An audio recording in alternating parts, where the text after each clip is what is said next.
میں انسان گھاٹے میں ہے۔ میرے آقا نے فرمایا الفراغ والصحت، فراغت اور صحت یہ دو نعمتیں ہیں جس میں اکثر لوگ گھاٹے میں ہیں۔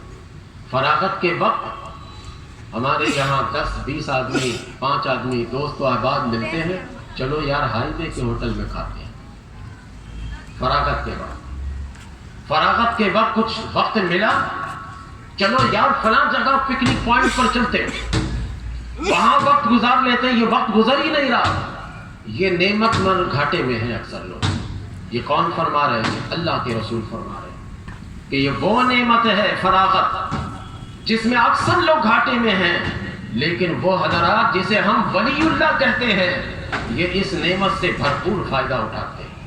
ایک اللہ کے ولی کے پاس ایک دنیا دار آیا، ملا، بیٹھ کر باتیں کرتا رہا، یہ تھوڑی دیر آگے پیچھے ہو رہے تھے تو وہ بھی سمجھ گیا۔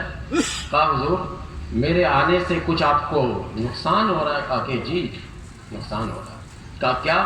کہا تم جتنے دیر بیٹھے نا اتنے دیر میں ایک سپارہ پڑھ لیتا، تمہارے بیٹھنے کی وجہ سے میں سپارہ پڑھ نہیں سکا، مجھے یہ نقصان ہو رہا ہے۔ فراغت سے صحیح فائدہ اٹھانے والے اہل اللہ ہیں۔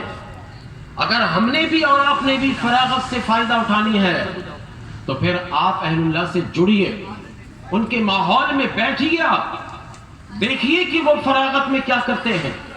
اہل اللہ اگر فراغت میں بیٹھ کر آپ سے ایک حدیث بیان کرتے ہیں تو یہ بھی عبادت میں آپ شامل ہیں۔ آپ سے نماز کی ایک بات کرتے ہیں، یہ بھی آپ کو عبادت میں شامل ہیں۔ اور صحت، ابھی نوجوانی کی حالت میں ہیں آپ کو اللہ نے یہ نعمت دی ہے۔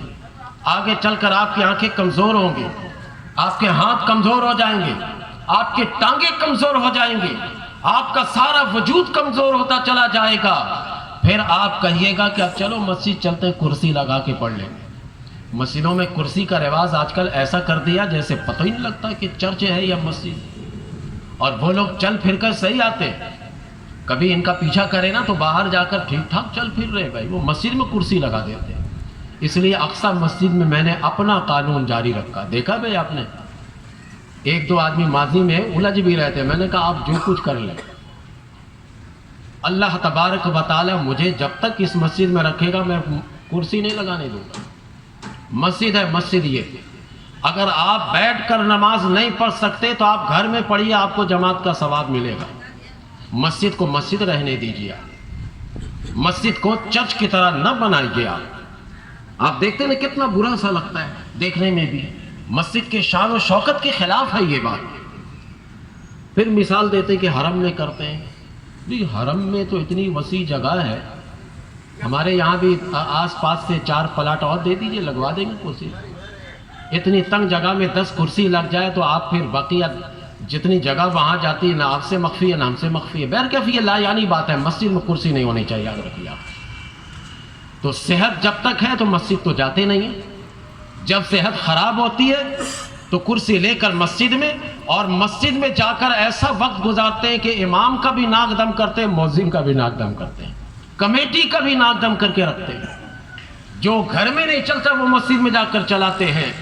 آپ ان 2 چیزوں کو، صحت کو اور فراغت کو بہتر جانیے۔ قاضی ابو بکر یہ کہتے ہیں کہ یہ 2 چیزیں نعمت اس لیے ہے کہ کبھی انسان کے پاس صحت ہوتی لیکن وقت نہیں ہوتا کہ عبادت کرے، کبھی وقت ہوتا ہے لیکن صحت نہیں ہوتی کہ وہ عبادت کر سکے۔